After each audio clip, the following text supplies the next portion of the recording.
Good morning, and welcome to this week's edition of Canisius Chronicles. I'm Amy Brooks. Today we'll be looking into the Canisius College Undergraduate Student Association. Our first topic is the involvement in USA in the club budget process. Canisius has many different clubs with a variety of different needs. Here's Lisa Stachura with the report. There's speculation about what the Undergraduate Student Association does and how they decide to hand out club budgets. Many students have wondered, where does USA get the money and how do they decide how much money goes to what club? I'm Lisa Stachura with the Inside Story. As one of the most influential clubs on campus, some students do not understand what USA really is. I had the chance to sit down with USA President Ben Macaluso to discuss some student concerns. Okay, so USA is, well, it's a little bit of a misnomer. It's actually every undergraduate student. So if you take full-time classes or even part-time, you are in the USA. Now, the Senate is what I'm the president of, and that's the governing body for the USA. Each semester, a tuition bill is received stating how much the semester will cost. However, students wonder, what are student taxes and what are they going to? It's $150 per semester, so $300 per year times 2,900 students. That comes out to about, I think we started with 850,000 this year, maybe a little bit more. And then what happens is there are direct allocations. That there are things we give money to every year right off the top. Students receive free planners and Metro passes at the beginning of each year. This is also where each club receives their budget. USA Vice President of Business and Finance, Molly Watson, collects each club budget prior to the beginning of the year and then discusses how much each club should get. We do it by semester, so we try and aim for, funding a club for the whole semester, and then we start the process over again the second semester. So Molly and the finance committee meet up over winter break, and they do the same thing. So again, there's tons of meetings, and they also meet several times during the year, and that takes all day. It's a huge process because they go line by line by line, and they have to vote. Each of them has to agree on the budget.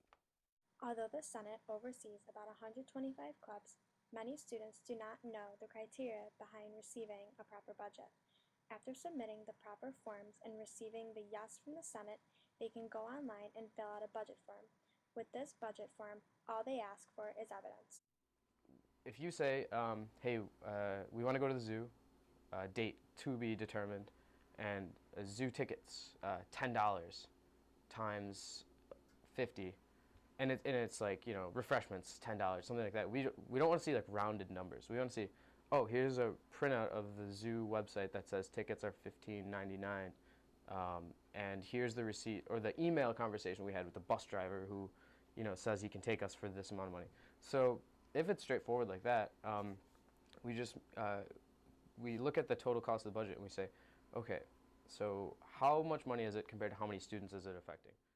The budget is the most important and probably the hardest part of the Senate. After a financial controversy with club hockey last year, the Senate made the final decision to hand over all club sports to John Lyons, Assistant Facilities Director. We're ill-equipped to meet the needs of an athletic team. The equipment is sort of foreign to what we're used to dealing with, pens, pencils, pizza parties, plane tickets, things like that. That's easy for us. We can go online and check it out and know that, we have an idea of like the value there, and also how it's going to affect people. With the club sport, it's not the same. Not all of us understand how fencing equipment is priced, or if we're getting a good price for it, how long it lasts. If you would like to start a club, feel free to check out the USA blog site at canisiususa.com.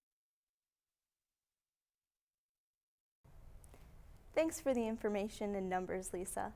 Now we have our first in-studio guest of today's show, the Assistant Director of Facilities, John Lyons. Hi, John. How are you? Very good. I was just wondering, how many clubs are there? For club sports, we have 19 club sports currently. Well, Senate is in charge of club budgets on campus. Mm-hmm. Why do you handle the club sports instead of the Senate? We decided that because the club sports span over the course of a full year, as opposed to the way the USA handles it semester by semester, that's kind of better if someone who understands the kind of the sporting world a little more than our USA does handles the budget. It just makes more sense because they span 2 semesters, most of the sports, that's how we handle the budgets for them. So is the budget appeal process the same in club sports as it is for clubs and Senate? Their initial budget request is the same. Their appeals is not. For example, clubs under USA can appeal for the second semester for more money, whereas our budgets are set in August or September for the team for the full year. What we have built in is what we call our championship fund. If a team goes to onto their conference championship or nationals or beyond what their scope of their budget was, if they were very successful, we do have some monies built in that allows them to do that. Can you tell me what happened with the club hockey team last year? Actually, the club hockey team is kind of the reason why there was this shift in the way club sports work. The club hockey team is obviously an expensive sport, and when you book out ice time is tough to get. They booked out ice time for a full year and received their first semester money, but their due diligence wasn't enough for the second semester, and they missed some deadlines, and they weren't able to get the funding that they requested because they missed some deadlines. The issue that we had, though, was that the money was basically already spent on ice time because you have to get that money out in order to get the ice time. So when they didn't receive the money, we had to make up money to pay those bills. So we looked at the model that we were using, and because, as I said, the club sports spanned 2 semesters as opposed to requesting money in one and the other, it just makes better business sense to make sure that they have their money up front for the whole year. So do you think it's a better idea for all clubs and club sports instead of just club hockey to be switched to the athletics department? They all are, for the most part. A few are still over under the USA because there are more activities. But yes, I believe so. Like I said, because there's so much money involved out in the real world outside of Canisius, at Nichols, at Salem Sports Park, at all these places that don't work on the same budget system. They don't care whether we appeal for money and don't get it or not. If we use that money and need to use that field time, they're going to want the money. So I think it's a smart way, the way the sport world works, as opposed to the way some of the other clubs work. So do you think that eventually all of the club sports will be switched over? For the most part, all of them are now. But yes, I would think so. So we have a fixed budget right now, as opposed to USA that has the ability to appeal. So fundraising is a big part of it. As long as the teams can fundraise, yes, they should be over with us. What kind of fundraising do the teams do typically to get the money? Typically, they have to fundraise about 50% of their actual operating budget. So teams have come up with some creative ways. The best way probably is dues. I know our club hockey team charges a pretty high due. Most of our teams do charge those dues, and that funds most of it. Some of our other teams have gotten very creative. They go down and do the 50-50 with the Sabres and the Bandits. That's a big one.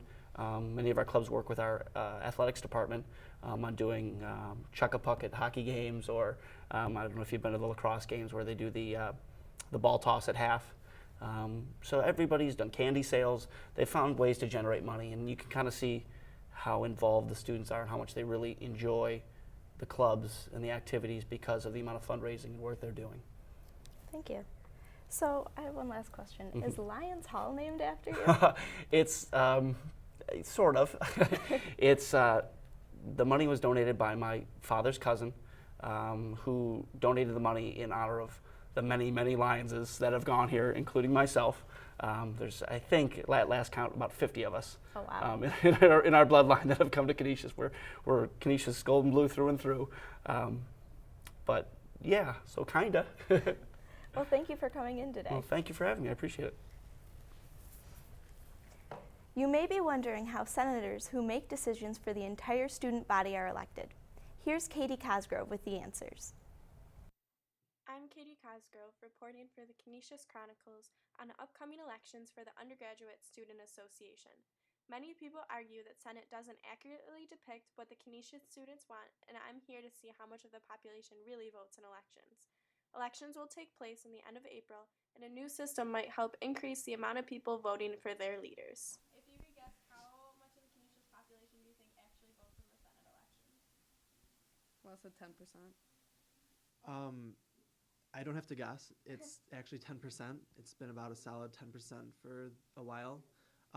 Actually, this year, though, we've seen the freshmen had a ridiculous election. It was 50% of the freshmen voted, which is the best it's been in a long time, so we're kind of hoping that's going to carry over. My name's Alice Sakari, and I am a junior senator. I think that it doesn't represent what people want. I think when people's friends are running, then that gives people more of an incentive to vote. Otherwise, a lot of the student population doesn't vote, doesn't care. No, I have not voted in Senate elections. Do you know when the Senate elections are? No, I do not know when the Senate elections are. No, I've never voted in a Senate election. Do you know how to vote for Senate elections? No, I don't know how to vote for Senate elections. For the elections, there's going to be senators outside the cafeteria with computers. So in the past, you have to go to Angel and take it upon yourself, whereas now you're going to stand outside. You're going in for lunch, going in for dinner. You can just walk up, vote, or even when you go to the portal, it'll pop up and say, hey, don't forget to vote. Do you think it would make it easier for your kids? Do you think they could allow my kids to vote? I think so. I don't eat in the dining hall though. If they made it easier, if you didn't have to go online and everything and fill out a form, it'd be a lot easier, and I think a lot more people would do it, a lot more participation. Do you do a lot of media to promote the elections? This year, yes. There's going to be, you've seen the flyers, I'm sure, throughout the campus. There's going to be, each candidate's going to do their own Facebook, so that's going to be the extent of that kind of advertising. Beyond that, the Griffin's actually going to write some articles for us. We have our website now that all the information's already posted on. What's your job as a junior senator? As a junior senator, we represent the constituents, the junior class, and our job is to take what they want and represent it in Senate. So when we have to vote on issues, we want to vote in the way that the people want. The Senate's #1 job is to be that liaison from administration to students. So anything that the students want, we take it to the administration. And sometimes, as a regular student, you can go and you can do it yourself. You can say, hey, we should change this. But sometimes it's easier for us because you come to us and say, I don't like the food in the dining hall, or there's a lot of people that that need gluten-free food. And we can take it to dining services and say, hey, let's change this. Because of the recent spike in the freshman class elections, Senate is trying very hard to increase the amount of students that vote. They hope that in the upcoming years, more Canisius students will get involved and realize that Senate is there to expedite their desires to make Canisius even better. Thanks, Katie. Our next in-studio guests are Anthony Croze, the Executive Vice President, and Molly Watson, the Vice President of Business and Finance of USA.